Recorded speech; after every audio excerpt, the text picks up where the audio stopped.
Welcome to No Violence for Kids Canada. My name is Danielle Dion, and I am here with the incredibly inspiring Robert Omwa. He is from Kisumu, Kenya. And before I get started, I just want to let everybody know that I want to recognize that I am here on the land of the Coast Salish people.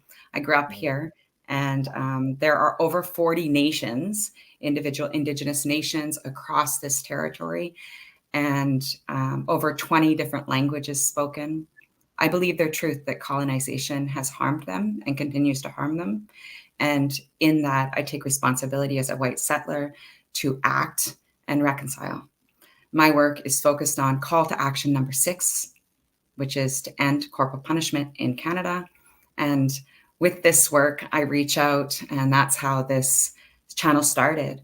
I started reaching out and learning from wherever I can and find out ways that we can all work together to build community and connection to end corporal punishment for all children everywhere. And it is wonderfully inspiring to find connections all over the globe. This isn't just a Canadian thing. This isn't just an African thing or a European thing. This is an Earth thing. We need to connect with our planet. We need to connect with each other. And we need to spread this love and show everyone that when we're raising kids and we think about their well-being, we can do this effectively with kindness, with a soft heart, and with skill. So to get started, please subscribe to this channel. It's just a small channel and I don't post often, but when I do, it's really exciting to have somebody like it, make a comment or share. And let's just get started. I have recently was on LinkedIn and I came across a post, and it was a video, a documentary from BBC Africa, Taught to Fear. And I watched it on my lunch hour, actually, and my jaw dropped. I knew that the situation in Kenya and Africa was much different than here in Canada. In my studies, I've learned the different child protection systems all over the world and recognized that child welfare everywhere needs to do better. When I saw the documentary, my heart just sunk. I realized that, wow, even if we do change the law, that might not help everyone. And I learned in that documentary that even though Kenya has prohibited some corporal punishment in the law, right, Robert? That's what I'm hearing. And that's so confusing and lots of context there. But it was still happening in schools rampantly, and children were being harmed and even killed. There is some incredible advocacy happening in Kenya, and the movement is invigorating. I wanted to connect with this movement because I feel like what we can do is amplify voices that are working to end corporal punishment. And so today I want to introduce Robert Omwa. He appeared in the BBC documentary, and his voice really resonated with me. I realized watching that the two of us have a common ground, a common fight for peace. We're both really passionate about spreading the joy of positive parenting and positive teaching and connecting with children in a way that fosters their learning and their well-being and their joy and their play. And I saw a light in him that he wasn't going to give up either. So Robert, I looked into him right away and I went, who's this person? Where's this coming from? And I quickly learned that, wow, Robert has a master's in international education. I had to write this all down because, Robert, you've been working really hard. A master's in international education, a board member of Beacon Teachers Africa, and they have over 5,000 teachers that are working for the well-being of teachers. That is really exciting, this organization. He's also the founder of a really cool organization called Precious Seed Africa. And this is really exciting. A grassroots, youth-led, sounds like a bit of a coalition even, to empower youth and build, I guess, community around child protection. Robert also has over 10 years of experience working with teachers. He's a trainer in positive discipline. So I know, Robert, welcome to the channel. And Thank you for being Thank here. you. Thank you. What an introduction, really, that was. Thank you so much, Daniel. You're really welcome. I am thrilled to Yeah. have you here. I actually didn't sleep well last night. I was super excited to talk to you. And I realized on social media, you have a lot of folks. Pleasure is all mine. I love how the camera just froze there for me because you have a giant smile on your face. Robert, tell us a little bit about who little Robert, maybe just start actually where you are situated yourself. Mm, mm. Yeah, thank you so much, Daniel, for having me, and for everybody who's following from all over the world. I see you. I see you as much as I don't see you, but I see you because you are part of this movement that wants to make this world a better place for everybody. Um, Thank you for the introduction, Daniel. Uh, if I just flash back into the young Robert, seeing myself in a rural primary school in Kenya, seated under a tree for a classroom, seated on stones for desks, and with a blackboard that is embedded on the tree, with a teacher in front, really, with a passion to get an education. Uh, yeah, it was surreal, and I'm seeing myself walking to school barefooted, and having this one uniform which I go with to Wow. school from Monday to Friday. It's a struggle, really. Growing up, I didn't know really why I was going to school, but deep down, I knew there is something for me here. Um, that was the only thing that there was, because we were told if you want to better yourself, then you got to go to school. um I maybe it informed what I'm doing today, because it was laced with a lot of violence, really. um because we were taught no pain no gain, so we had to stick in there, and we stuck in there. And I'm not in any way faltering my teachers, but they did Mm, what they knew, and they produced me. Yes, Daniel. that's interesting. I was picturing young Robert on in front of a tree, like you said, and what a different classroom than Yeah. the way that I grew up. I grew up with very straight desks in a row in a very structured building. Um, there was lots of play and some creepy teachers, I won't lie, and some great teachers. Yeah. Um, yeah, the violence has started to kind of stop in schools when Mm, I was going to school. My mom remembers more. Um, Very different for sure. mm. The way that we've grown up and our work, I'm sure, is also different. What brought you really to your work as a teacher? Yeah, I think I gave half of the story there, because it didn't stop there. When I finished my primary schooling, I moved to high school.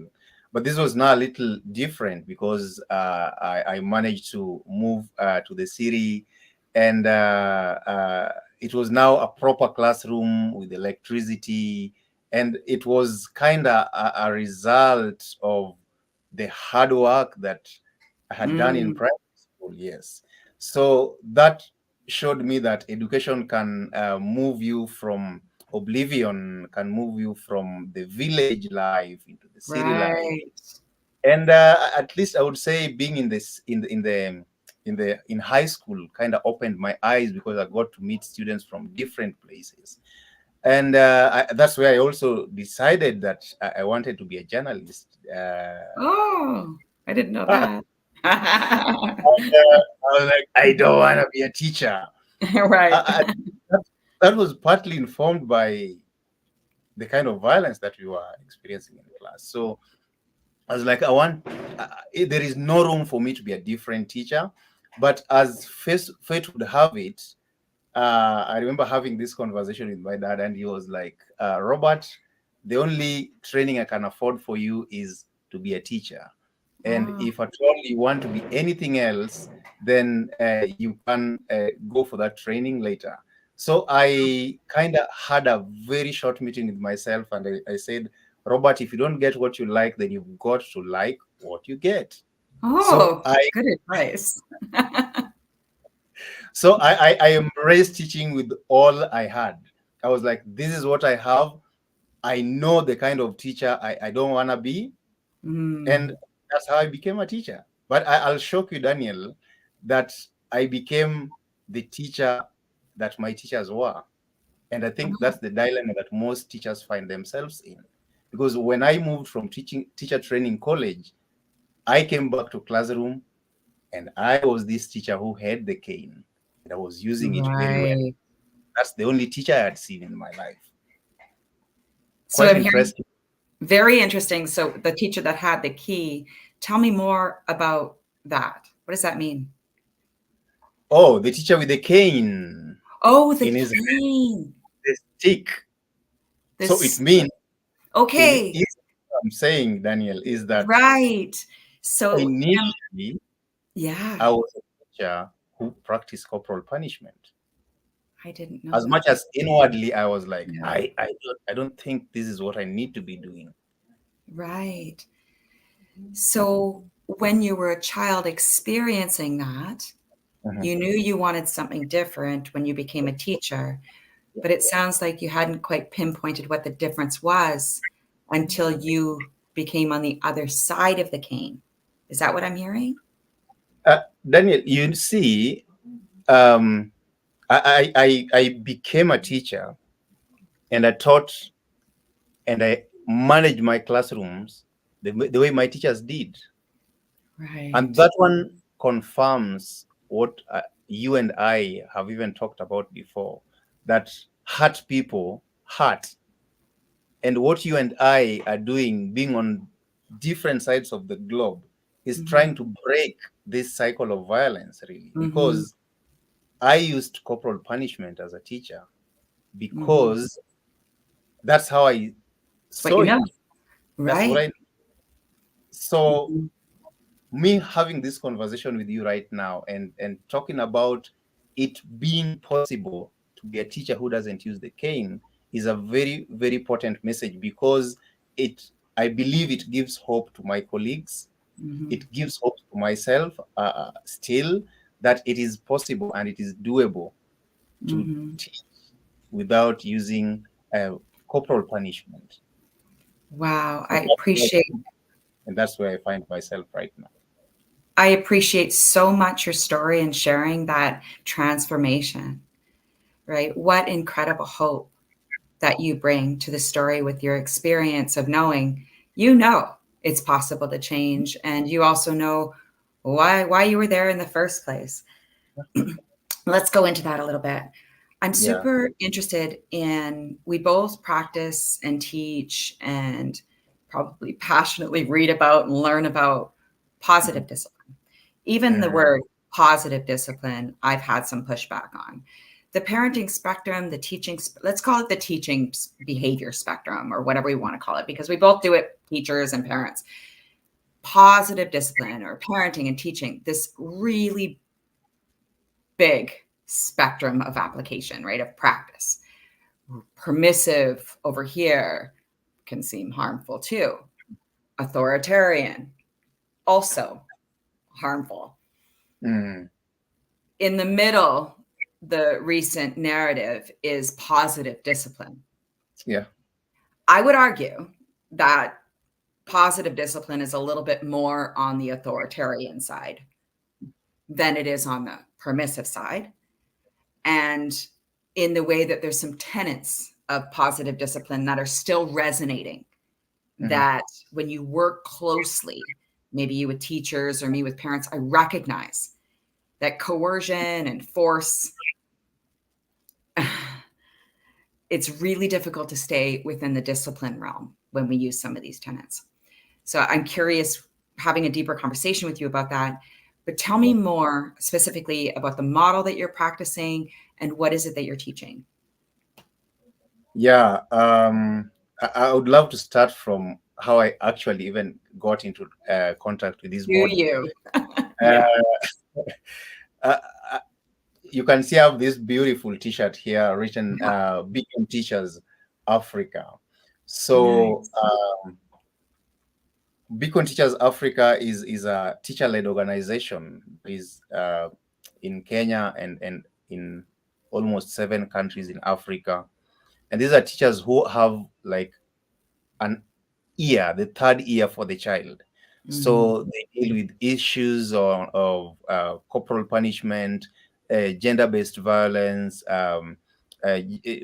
child labor. They look out for rights of children, and mm, and these teachers are doing an amazing job. And I know some of them are here following, and I can see your messages. I totally appreciate.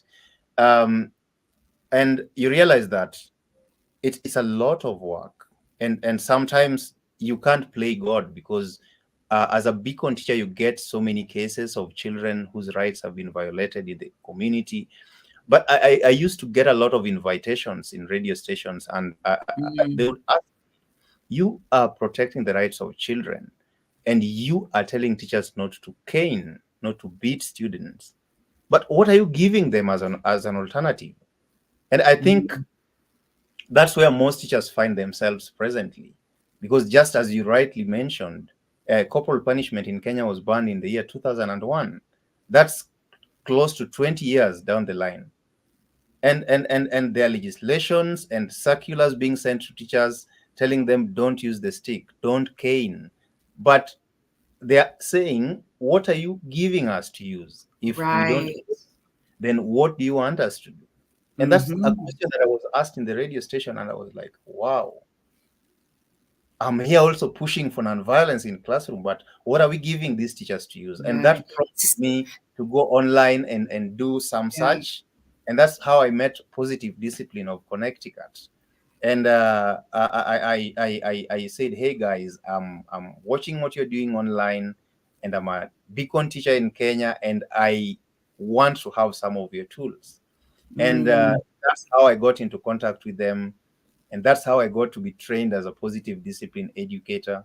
And just to go straight to your question, what really is positive discipline anchored on? Positive discipline is anchored on the philosophy of Alfred Adler and another philosopher called Dreyfus. mhm, So in this,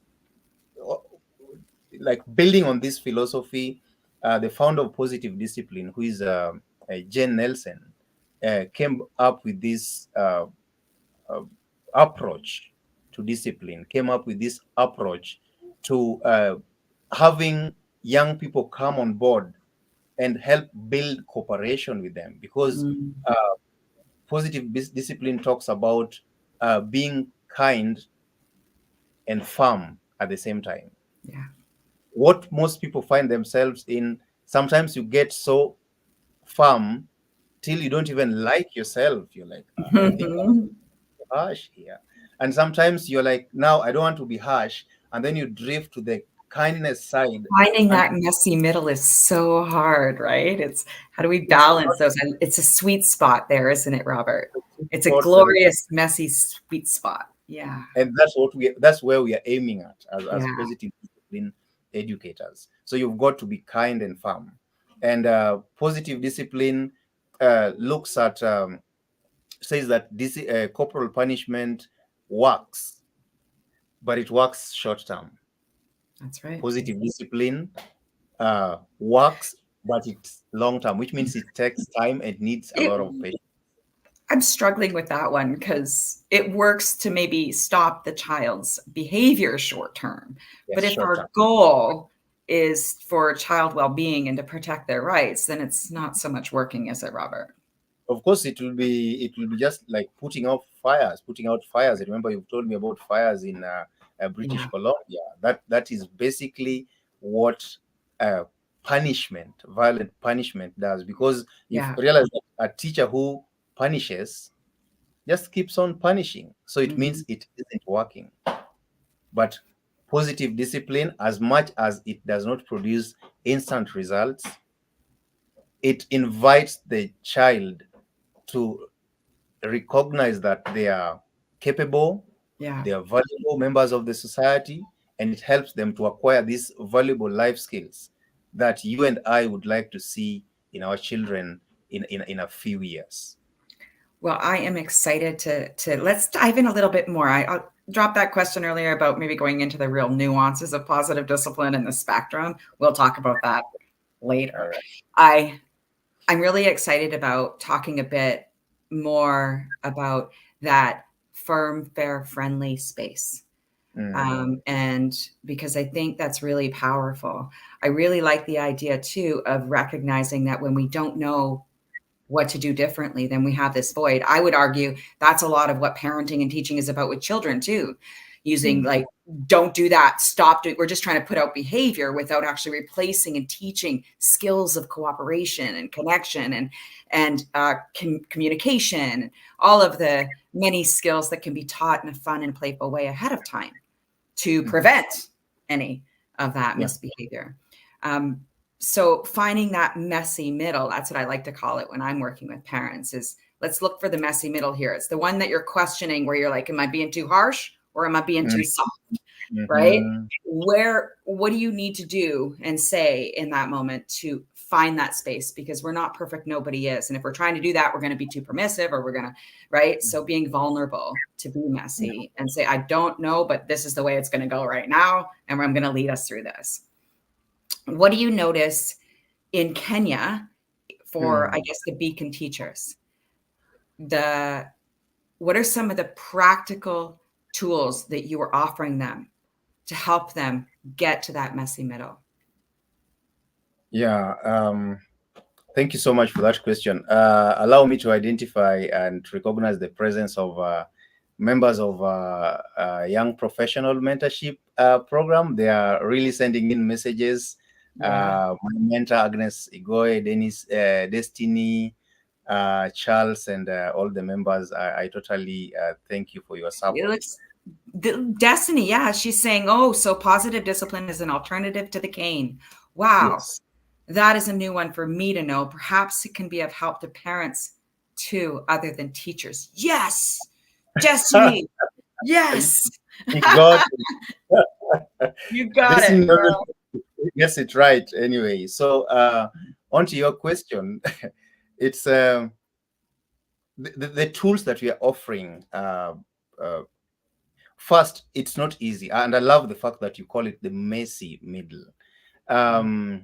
First, the issue of contextualization is very, very important. You see, positive discipline as it is was founded in the US. So basically, what I'm doing is tailoring that to fit my context. And Right. Daniel, I want to bring it to your attention that in Africa, relationships are hugely hierarchical. Um, it's also patriarchal. So I'm coming into this space well aware of all these nuances. I'm aware that in Africa, children respect adults, and that kind of comes in very, very easily, but the violence is still there. So what I'm doing is when I share the tools with the teachers, one of them that I use with them is just to let them know that you need to show connection before correction. Connection before correction. Because a child who misbehaves is a child who is simply discouraged, as we say in positive discipline. We say that all children, not actually all children, but everybody, our participants, Daniel, you and I included, are looking for what we call belonging and significance. I feel so proud having been invited here, and I don't take it for granted. It makes me feel good. When a child misbehaves, that is simply their way of looking for significance and belonging. So that is the approach that we give to what we call in discipline. Right. We just have to calm down and see that this is the child's um, way of looking for significance and belonging. It is their way. It may not be right because they are children, but what they're really looking for is to be significant and to belong in that society. That So significant is wonderful. so that's when we talk about four goals of misbehavior, really, and Yeah. I think you know them. So a child may be looking for significance and belonging by being revengeful for maybe something that was done to them. I have an adolescent in the house right now, maybe he's listening, and this is very, very much with adolescents. You realize that we don't understand their world. So if you don't understand their world, then they may end up doing something that gets under your skin Yeah. to tell you, hey, I'm here and you didn't give me this space, so you have to know that I'm here. Um, Apart from revenge, there is inadequacy, assumed inadequacy. This is a mhm. case where you give work to a student and they're just like, I can't. In Kenya, in Swahili, we say siwezi. Siwezi just means I can't. And I think you may have seen that with a lot of kids that you work with, where a child just says, I can't. That is their way of looking for significance and belonging, because simply what they are saying is that, please, can you show me the small steps of doing this? Mhm. But are adults even patient to do that? Because you realize that we give tasks to children and we don't even show them how to do it, but we expect them to do it rightly. So apart from revenge, we have uh, I've just mentioned assumed inadequacy. We also have the next one, which is apart from assumed inadequacy, revenge. There is also just getting out of my mind. But you realize that uh, children are basically looking for ways uh, to connect, and the biggest thing that we can do is to encourage them. Number Janet one. said that children need encouragement just as the plants need water. So we need to keep on encouraging them. And Love it. she also goes ahead and says Mm. that, where did we get this crazy idea that we have to make children feel worse for them to behave better? Children who feel better behave better. So as Mhm. adults, we really need to know better and provide situations for these children to feel that they are empowered and they can do it and they won't disappoint. So powerful. I really hear our connections in the work we're saying. I hear you talking about revenge and the inadequacy and the can't Mhm. perspective. And I can relate that to my work every day in the same sort of teaching, actually, or conversations that I have with parents is you said connect before you Correct. correct. I Yeah. say connect before you direct. So I thought that was interesting. So before you give a direction, we need to make a Yeah. connection and talk a lot about like the proximity of that direction, your tone, um, Mm-hmm. and the how that every parent will have a different space to connect. Maybe the child's, on their phone. You might need to put your hand on their shoulder, Yeah, but yeah. warm tone. And I often talk about gentle hands, soft eyes, like, and I role play a lot. So those Yeah. like that connection before a direction or connect before a correction. I like the Yeah. correction one probably more because I think that really helps parents and teachers understand like we're not really Mm. trying to correct behavior as much as we are trying to connect with that.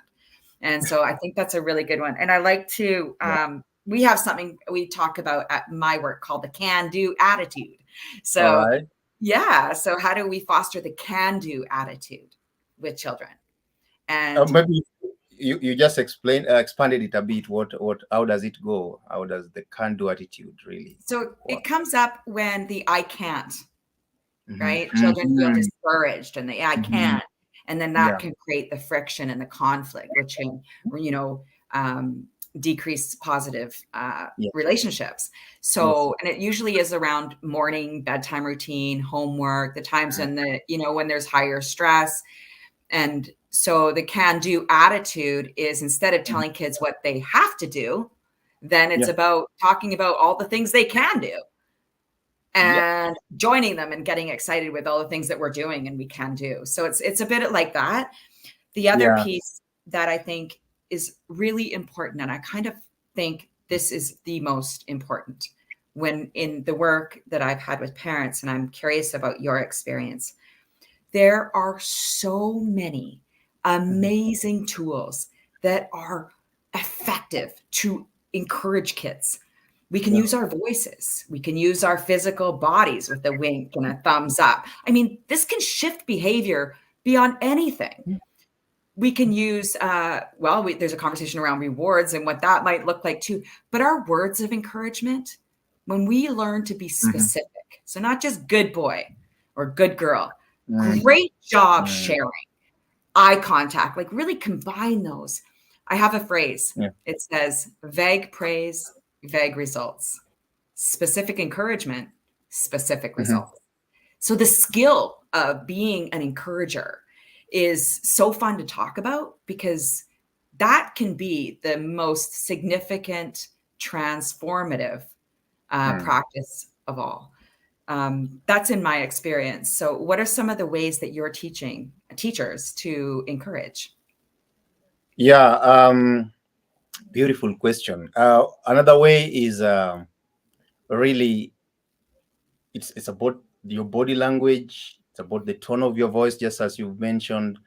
But even changing how we speak, really.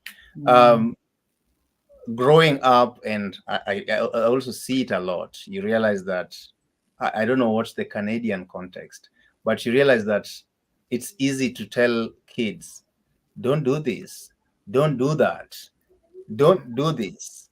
And neurologically, research shows that when you tell a child not to do something, they will that's what do the it. brain wants them to do. Yeah. That's really good reinforcement. Yeah. So, like the parents we work with and the teachers that Yeah. we work with, we encourage them to just arrest themselves uh, or catch themselves using such phrases, Mhm. and just make a deliberate effort to tell the students or to tell their children what they are expected to do. It helps Mhm. their brain. And you also mentioned experiential experiences. Positive discipline training is highly experiential, where when we are working with these teachers, we actually encourage them to dramatize and to be highly dramatic in their dramatization, so that they Mhm. bring out what the children really undergo when we talk to them like that. And when you see the profound reaction on the faces of the teachers, they're like, oh my God, this is how the students or the children that we have feel when we tell them, don't do this, don't do this. And they go away saying, indeed, we are going to work everything possible to ensure that we change how we talk to them. Secondly, is about praise and reward, and I Mm. love the fact that you've mentioned that. We encourage the parents and the teachers that we work with to really uh, be on the side of encouragement. Sorry, 100%. not to praise the children when they do well, but encourage them. For example, when a child does something good, you may want to say something like, "You must be very proud of yourself for having uh, Mm. managed to solve that sum." You see that elevates them, that makes them feel like they can do it, and like saying, I'm proud of you, you make me happy. You realize that praises are about the person who is observing, Yeah. so they really don't work to elevate the spirit of this child to make them feel that they are capable, but it talks about what I can do, like what I want you to Yeah. do. So, as somebody who imbibes a lot of praises is like somebody who eats a lot of candy. They may be good, but not too much of it. Yeah. It's like they Point. create a pleasing Yeah. a child who just wants to do things to please the mom or to please the teacher. Yeah. So encouragement is highly, highly advocated for. And the next one is class meeting, Daniel. Class meeting is one of the biggest tenets of positive discipline. Class It's meeting. actually class meeting. Class meeting, actually, I run a blog called Problem Robert. solving together. Yes, problem Oh, solving. yeah. Uh, and Oh, the I seen most, your blog. I seen your blog. I read that. That was when we first started connecting, and I seen all the photos of the feedback of yes, the yes. class meeting. It was super heartwarming. It was heartwarming, and you saw the students were like, we wish this is replicated in all the schools in this country, Yeah. because the best part for them, interestingly, was also the fact that uh, at the beginning of a class meeting, there is a section where they give and receive compliments. So they are on the lookout for what one of them have done well in the classroom, and really verbalizes it and says it, that I really want to appreciate Susan, for example, for being so helpful. Yesterday, she helped me with a Mm. pen, for example. And that I have used in my classroom, and I've seen it elevate the spirits of the students. And if you go Oh, to that blog, you realize that it creates a happy classroom. It creates an empowered yeah. classroom. It creates a classroom that wants to solve problems together. And they normally look forward to that meeting. In my school, we normally have it on every Tuesday. Personally, I look forward to that meeting. I And can bet. you imagine Yeah. where and the students look forward to a specific thing? The student would not want to disappoint you as a teacher. So positive class meetings is another positive tool that I Yeah. would really love to, maybe if somebody, one of our uh, participants would like to know more about, I would be very much willing to have that conversation about that. Absolutely. Anybody who's watching, who's interested in the class meetings, Robert, I will get a hold of that blog and I'll make sure I put it in the description of this channel because I did read it and it was really effective. You could really see the community come together in these classrooms. I just want to take a minute. There's a couple comments coming in here that I think could foster some interesting conversation. And Pamela Amazing. here is saying exactly, it should remain child centered. So, Mm. absolutely, Pamela, I think we're all in that together, recognizing that Pamela children. is Pamela is one of the prolific beacon teachers we have in Kenya. So Yay, Pamela, Pamela! I totally Yay, appreciate your presence. Pamela! Awesome. There's some comments I'd love to dive into a little bit more.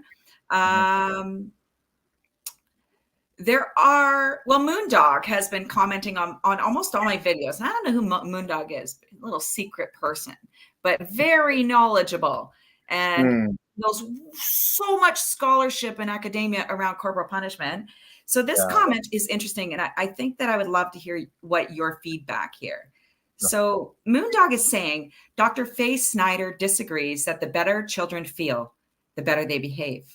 She says that Mhm. children who never receive discipline become what she terms dark narcissists, such as Casey Anthony. Whoa. Moondog, that's a hard one to take. What do you think about that comment, Robert? I agree with the initial section of it, that, oh, she disagrees that the better Yeah, children feel, the better they behave. That's interesting because it totally goes against what we believe in positive discipline. But 100% the opposite. I think just being human, Daniel, if I feel better, I produce my best. So I wonder which research he is referring to, because all of us, when you are in your top mood, then you want to Mhm. be your best. And so I would really, really love to dig deep and see It's this a more, great because I comment. totally agree. I totally I disagree. disagree too with Dr. Faye Snyder. And the reason why, well, I think that many people do. And let's really get to the underground bit, some philosophy here. That word was hard today.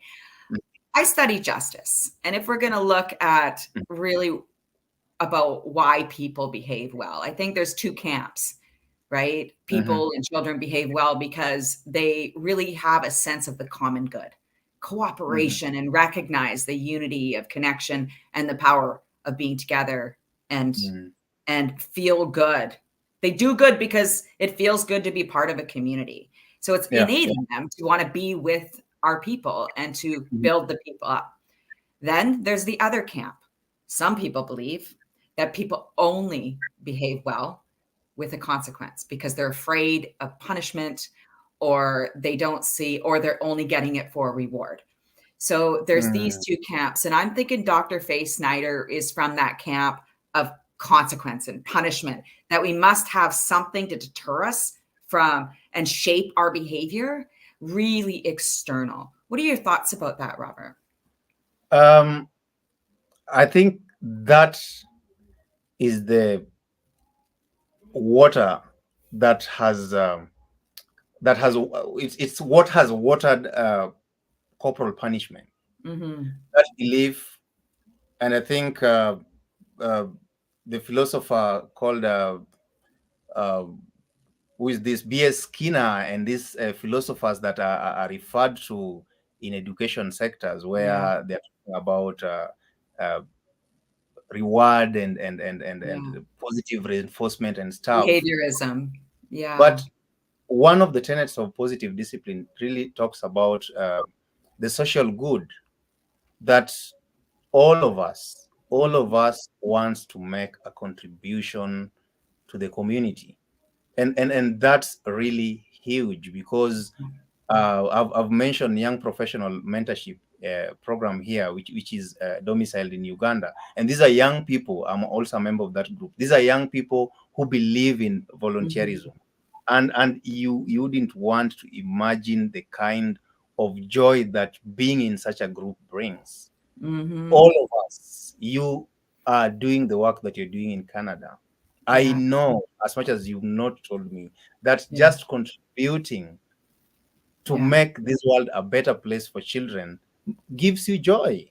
The same to what happens to beacon teachers in Kenya. You realize a teacher goes down into the valleys and goes to rescue a child who's been married out of school, but just the joy of rescuing that child makes this teacher, they don't need any kind of payment. So I think saying that people need to be coerced and forced to do good, I'm a believer that people are inherently good. Me too. I think that's, and that goes into when we look at the 7 INSPIRE strategies for ending corporal punishment and violence against children. Those INSPIRE strategies are really important because they speak about one of the ways that we can support transformation away from physical punishment is to talk about the norms and the beliefs and the values that are underneath it. And that's an important conversation often in my work, right? Is something, it's hard to go there in the amount of structure that we are in, but it's important to touch on, because we have these biases and beliefs that are within us and might not even be thinking about them, right? They're just the way we are. And it's really effective to talk about why we believe what we believe, especially around why we believe how we behave. And it's really helpful. But I think what comes out of this is recognizing, are you an optimistic person, right? Is there hope in you? Do you see the common good?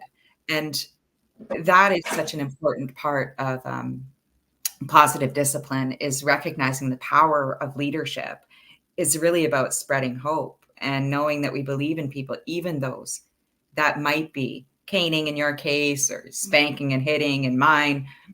I think I want to really express that right now and talk about the compassion piece, because a movement to end corporal punishment is not a movement to punish anyone, not even those who might be stuck in the framework or using that framework because they see it as effective or the only way they know. The movement needs to be inherently, thoroughly, and throughout compassion. And how do you do that in your work? How do you show up with compassion for teachers that might be really resisting the work you do? Yeah, it's beautiful that you're asking that, because I remember meeting one of my former teachers the other day, and we were just catching up, and he's like, "Oh, Robert, I'm glad what you're doing. You're creating this change." And I was impressed when he mentioned that he had watched the documentary. And then he Mm. was like, great. And then he says, but when I watched the documentary, this stick broke. I think for people who have watched it, I realized that as I'm demonstrating how we use the stick, Yeah, it broke. and I didn't expect that. So I'm like, oh my God. And then I think I say something at the end like, oh, maybe it broke when somebody was using it. So my former teacher catches that and is like, how comes you said that? I'm like, oh my God, I'm not going to defend myself here. But even the people who are shooting that documentary, I think I would have advised them to cut that off, but they put it Right. in there. So he's like, oh, you shouldn't have said that. So what am I trying to say is that it has not been rosy really. It's been an uphill task. It's been Mm. going against the grain, uh, Mm. and even seeing colleagues really getting discouraged by what we preach, because we are now having conversations in this country like I'll teach and go home. So when Yeah. a colleague says I'll teach and go home, it really feels heavy for me who defends the rights of children, because the colleague feels that you are taking away the tool that we have used, that Right. has been used all this time. So I'm basically going to be a teacher, and I'm not going to handle any discipline case, because Daniel, it's very, very interesting, because these teachers who use corporal punishment, and even parents who use corporal punishment, it's not that they hate their children. It's Right. not that they hate these children. And actually, I didn't mention this to you, but my dissertation paper at the University of Sussex was actually on how to support Kenyan teachers to use alternative means of disciplining kids. And Mm. in my reading, I read about caning with love, which really hit me very hard. That there are people and parents and teachers who cane out of love, and they don't. Premeditated. Yeah. They, yeah, they don't hate these children. They just want the best for them, Yeah. and that's why the movement to eradicate corporal punishment is not very easy, because like in Kenya, it's banned in all settings. So it means corporal punishment is not allowed in classrooms, it's not Mhm. allowed in homes, but Mhm. it's there. And it happens because these children themselves support it, Daniel. You Yeah. go to a Kenyan classroom in Yeah. some schools, let me not generalize, and you ask students, okay, if you don't do this and that, Yeah. what do you expect me to do? They'll be like, teacher, you cane us. Yes. Oh gosh. Children It's support that. yeah. Teachers, of course, support it. Some teachers, not all teachers. And then some parents also support it. So you may realize that a child misbehaves at home, maybe over the weekend, Yeah.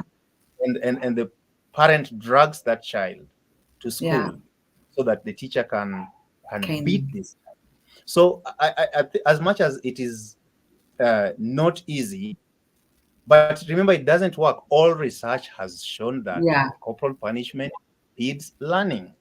So Yeah. what are we saying? We are saying that we are not going to keep giving medicine that is not working. Let's say, for example, you go to the hospital Yeah. and the doctor says, this medicine is not working, but I'm going to give it to you anyway. So that's the difference you and I are creating here. We are bringing it to the fore that this tool is not working. It's actually counterintuitive, and we've got to stop this. And yeah, that's what I would say. I think I may be going past your question. I appreciate all of the context you're sharing, and what I'm feeling is something different. So the resistance here to end corporal punishment in Canada, it is illegal to hit kids in schools. And we've seen a major decrease of that. If it happens in a school in Canada, it is hopefully on the news. It is corporal punishment is still here. There is still that attitude of power over kids. There's still a lot of children's rights that are not met. The situation in Canada for a developed country is actually quite appalling for children. However, these are different places. There's different contexts. There's all of that. But what I'm hearing though is the resistance of your movement is pretty big. So there are many teachers and parents who are still using corporal punishment in the open. It's still pretty accepted in the mainstream. Yeah, And here it's under, right? Like the parents that use corporal punishment, it's usually not disclosed right away. It's more secretive, right? And until, we really get in there and do an intervention on what's going on with the child's behavior or their mental health, what's happening here, then that's when I most often see it come out. It is, I hear you using the word working, it's not working. And I find that fascinating to think about, that there would be people that still think that it works. And I know, because even the emails that I get in my, activism work, pretty appalling, right? And there's some pretty resistance, and mostly it's a political thing. So tell me a little bit, Robert, about the politics right now in Kenya, in your area. Do you have support? How is your advocacy going? The law says it's illegal. What next? It's still happening. Yeah, I'm glad you're mentioning context, because we are not here saying that it's a Kenyan problem. We are not saying it's an African problem. Violence against children is a worldwide problem. Yes. It's actually so discouraging to even mention here that the United States has not actually ratified the UNCRC. The only state, like the United States, if anyone's watching this from the United States, or somebody from the United States, the U.S. Alliance to End Hitting Kids, I am an ambassador for them.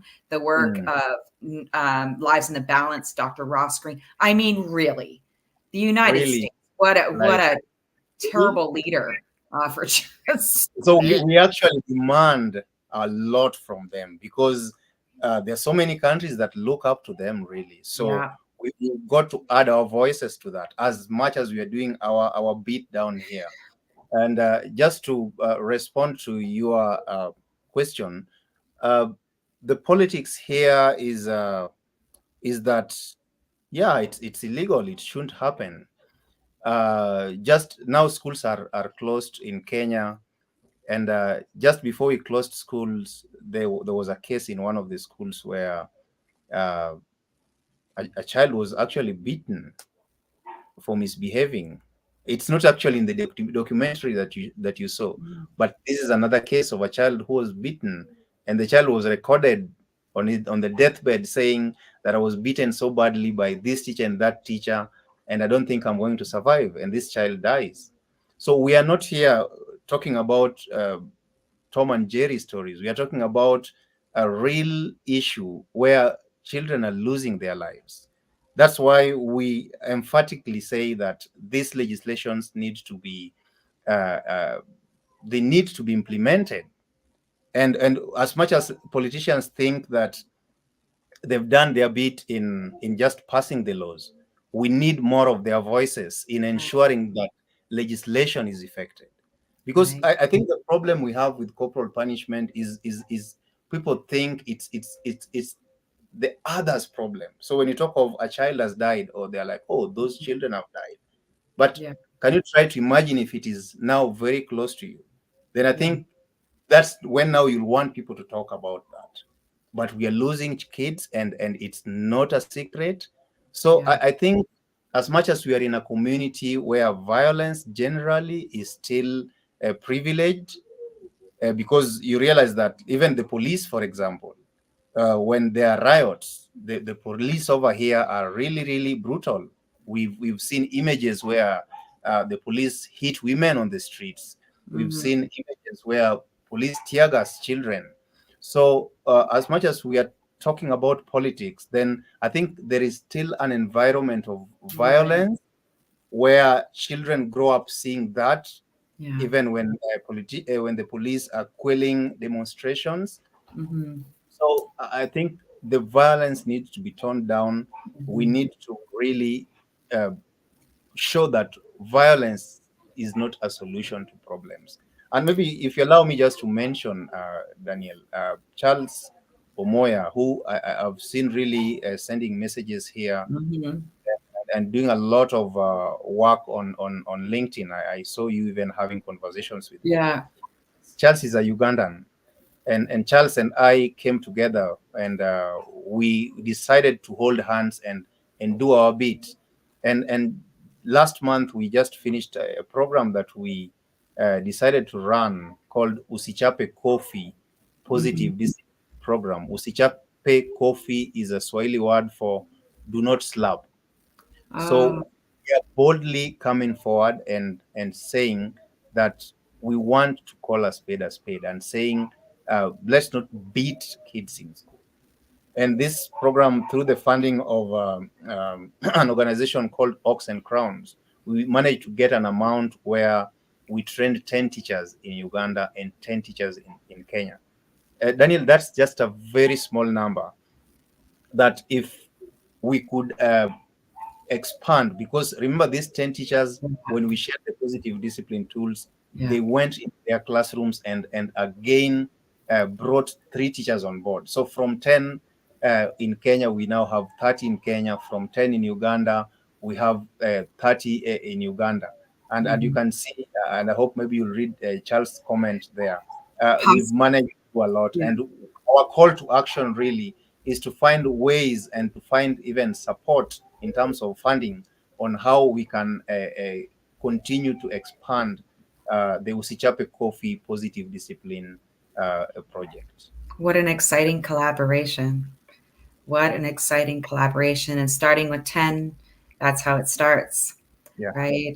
10 could, that's incredible. That's 10 teachers on Mm. each in Uganda. Charles, also nice to meet you, Charles, or see you again. It's been wonderful to make connections on LinkedIn.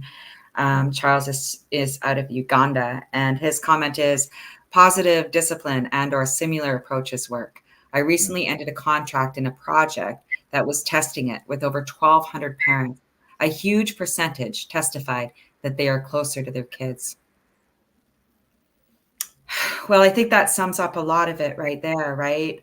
I Yeah. haven't met any parent who doesn't want to be closer to their kids. In the end, when we really talk about it, that's what matters most. And anybody who has a leader trusts leaders who are safe. And Mm. I think that's an important piece of what leadership is. Is For it sure. fear or is it respect?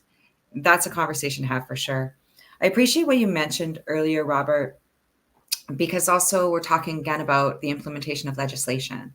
It's one thing to Mm. change law, right? But then how do we implement policies to encourage that law, right? And here in Canada, that I see that too a lot, and even around the world where corporal punishment has been banned, the law might change, but if there's no legislation to support what to do instead, or even a sanction if that law was broken, Mm. um, then the law is just there and people really don't know about it. And Mm. I find that interesting to think about how powerful good legislation is, and especially around robust, full state government accountability. All levels of government need to take accountability to implement laws, policies, regulations to support positive discipline and support parents where they're at too in their communities, making Mm. connections and fostering all of the cooperation that is needed to really get to the norms to end violence.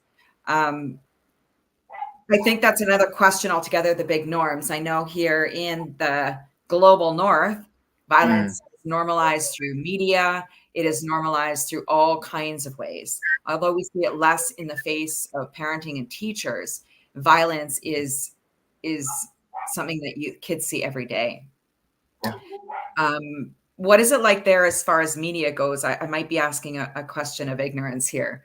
Can you tell me how violence is normalized in media in Kenya? Yeah, violence is normalized really. And remember, I mentioned initially that the setting here is highly patriarchal. Mhm. So part of my findings in my research was that uh, in attempt to uh, fight or end corporal punishment, then we also need to look at it as a gendered practice. And when you talk about it, looking at it as a gendered practice, you realize that there is the normalized form of gender. And of course, uh, males are privileged. And one way of showing masculinity is to show, is to exhibit violence, really. And that's why even research shows that most male teachers use corporal punishment than female teachers. And actually, male students receive more corporal punishment than female students. Those Mm. are the nuances that we cannot forget to talk about if we are talking about ending corporal punishment. So when we talk about uh, context, when you talk about uh, I think I lost your question. What did you say again? Because I think my mind is on overdrive. It's okay. I was asking about you. You went somewhere, I think, much more interesting, Yeah, because I really you went deeper. I was asking more about media and normalization of violence, but then I'm hearing you going towards, again, you've yeah, mentioned a couple times around patriarchy and yeah, the gender roles, and I think that's a better question, actually, Robert. There's more to talk about there that's really important, is yeah. recognizing the violence that becomes normalized when throughout patriarchal societies. Mm, mm. Um, and I heard you talk about your research around more male teachers using corporal punishment. I mean, these are some ways for sure that violence is normalized. And how do we legislate getting out of all these gender norms? It's complex. It's really complex. It And sure and one thing I need to mention when you talk about gender, I think that's why I went to gender, because gender and media are more or less intertwined. We've had this part of the Mhm. media that has been highlighting the stories, and I totally want to appreciate that, because some stories may just die down, but I've seen media actually coming out to amplify these stories. So Mhm. we really worked with Okay. media a Mhm. lot. So I would say media in Kenya are doing an amazing job. But talking about the gender aspect of it, it's really fascinating, because I think I keep talking about that because as a teacher who changed his ways and Mm. facing resistances, you Right. realize not privileging gender as a teacher actually makes you be seen as a less teacher, as a lesser teacher. So these are the things that I've learned Right. as an activist and also as a scholar, that Yeah. we find teachers who are really hooked into using violence. It's not really that they really want to do it, but that is The what power. comes out as a normal teacher. Like if you are a teacher who doesn't use Wow. violence, then even the students are like, is this a real teacher? And even parents would be like, teachers of nowadays are not serious teachers. So it's a lot of complexities in Yeah. this. But I think having conversations about this, Yeah. and I think one thing that I'm really thinking about is even having child rights ambassadors, because Mhm. in my context right now, children do not really have space to talk against this. But I think this is where we are heading, where Mhm. we also need to have ambassadors who talk against corporal punishment on the side of the children. Because if the parents Abs say no, Yeah. if teachers say no, and the children also say no, then this practice is going to die. It's not Yeah. about the amount of legislations that we have, but it's Yeah. about sensitization and bringing the vital voices on board. Absolutely. I can't say enough about we need more participatory action. We need children to be included. That is Mhm. Article 12, isn't it? We need to do Yeah, better to have participation.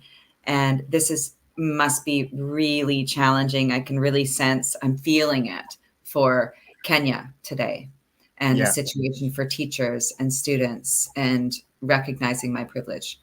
And I'm so happy we're here today. And there's another question that just came in that Mm, I'm just gonna read to you, and I'd love to hear your comments. sure. Adula Tom says, kindly talk about the correlation between corporal punishment and sexual abuse in Kenya. Wow. It's so heartwarming to see Odula's comment, because Odula is the journalist who did the BBC, taught to Oh, hi, Adula. Thank you for that work. thank you so much, Amazing Odula. work. Great work. Yes, thank you.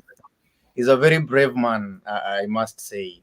The relationship between corporal punishment and sexual abuse is actually there. And remember, when I started talking, I said I'm a beacon teacher and we look out for the rights of children. So hugely, we were looking at sexual violence, uh, child labor, corporal punishment, emotional abuse. But I tend to delve a little bit deeper into corporal punishment. But it is totally correct to say that there's a relationship between corporal punishment and sexual abuse, because you realize that uh, when because there are cases of teachers who Mhm. defile learners, sadly so, and you realize that corporal punishment is a power thing, and that's why I totally love positive discipline, because it privileges Yeah, horizontal relationships, unlike the vertical one where the teacher is here and is talking yeah. down. No, it definitely power is It's a goes power. away. So you realize that the cane, which is used for corporal punishment, has been used as a means of silencing the student, has been used as a Right. tool for instilling fear, because Mhm. these are the things that we need to create an environment of fear, because Mhm. sexual abuse actually happens in an environment of fear, and it is also a power thing. So corporal punishment, it has been proven that sometimes, and not in all cases, Yeah, it has been also been used to push the girl child into fear, and then the prey can now pounce on the child. So yeah. Odula, I totally agree with you.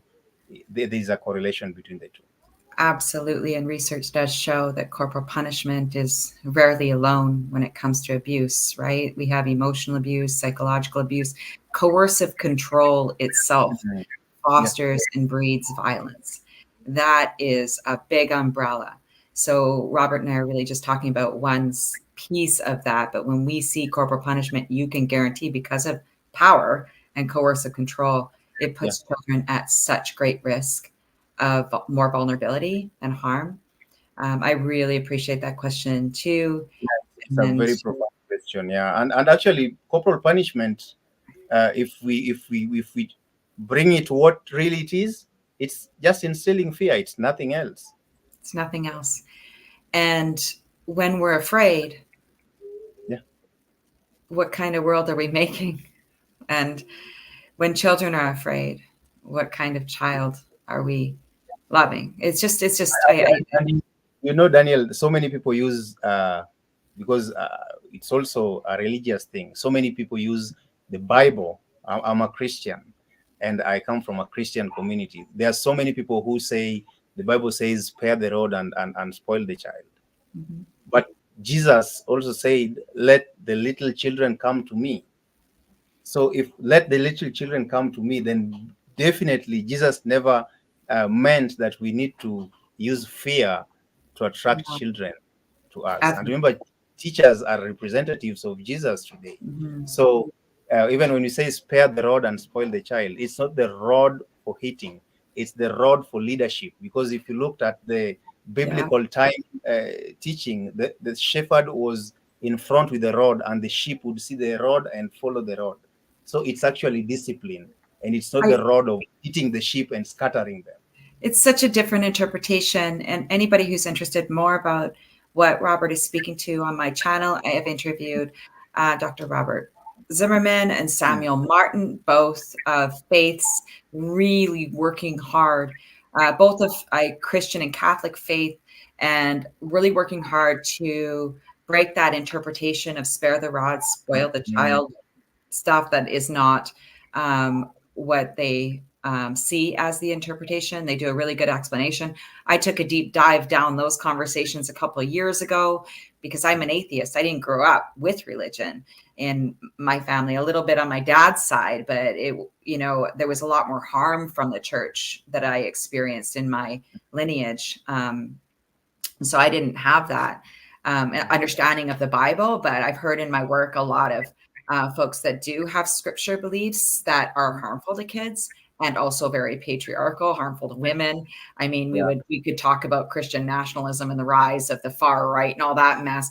But I've learned over time now that that's not all Christians and that's not all yeah, religious people. But that did take me a while, Robert. I won't lie. I was a little bit scared of all of that, but I'm happy now to have friends that love Jesus in a way that is safe. Their Jesus is yeah, safe. And that's cool. That's awesome because I think our ally and group, coming together from mm, all faiths is the way that we can really work to end corporal punishment.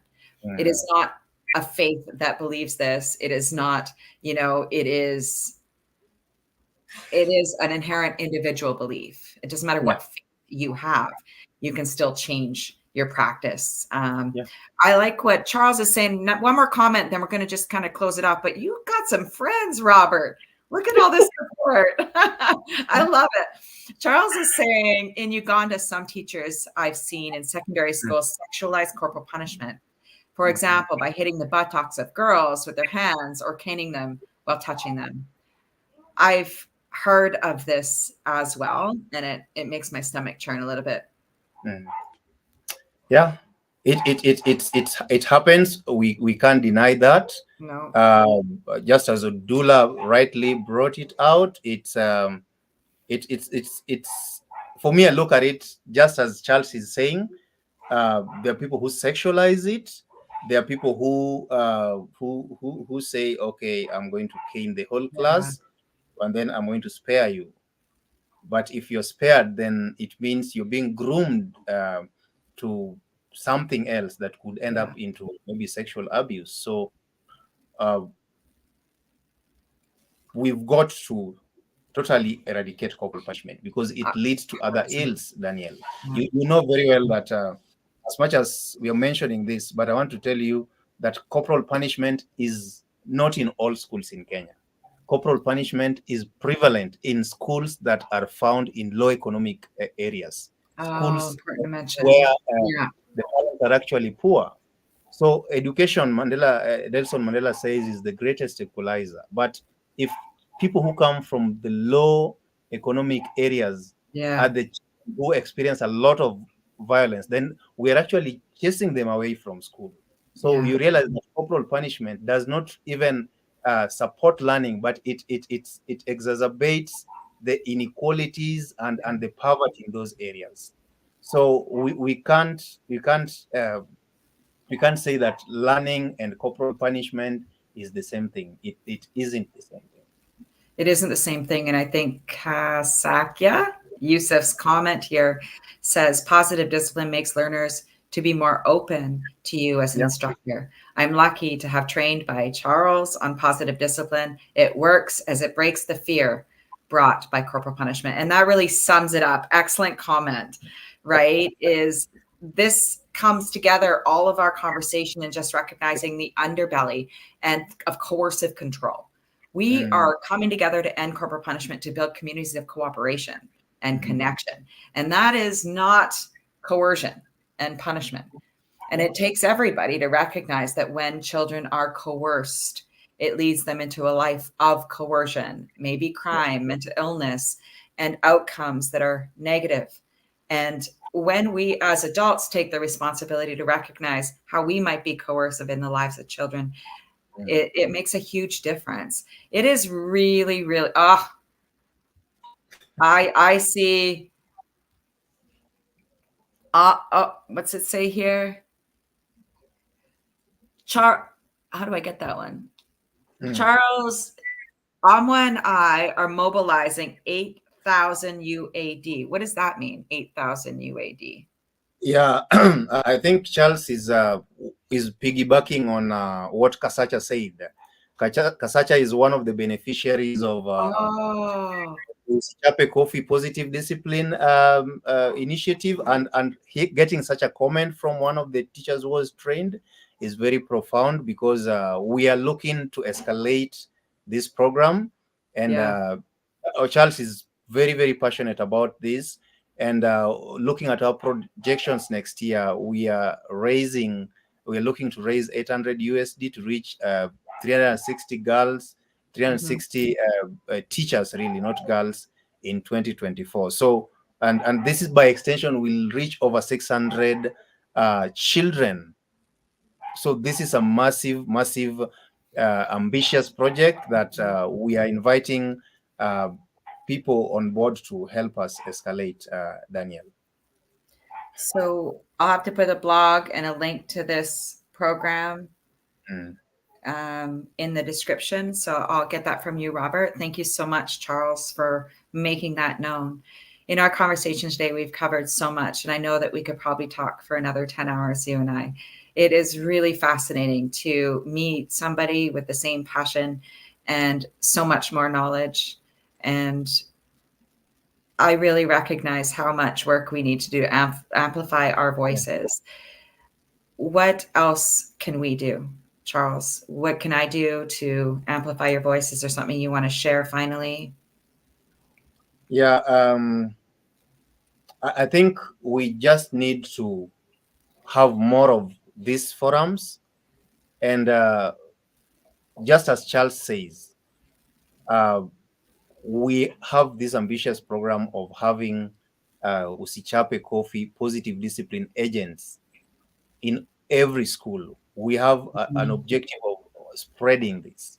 So if there's a way we can help bring resources together, because basically that is what is needed, so Mhm. that we can have more teachers trained in positive discipline, and to reach more children, and to empower teachers, really. We aren't saying that teachers uh,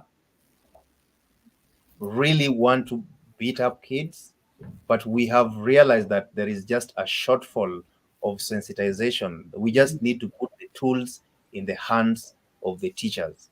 And Usichape Coffee Positive Discipline is doing that. And the work that is being done by Beacon Teachers Mhm. Africa, I must say, these are teachers who are just volunteering and using their own resources. We Yeah. need to amplify these voices, really, and and Mhm. and just also continue using the online spaces to amplify the voices, and to bring parents on board, and to bring teachers on board.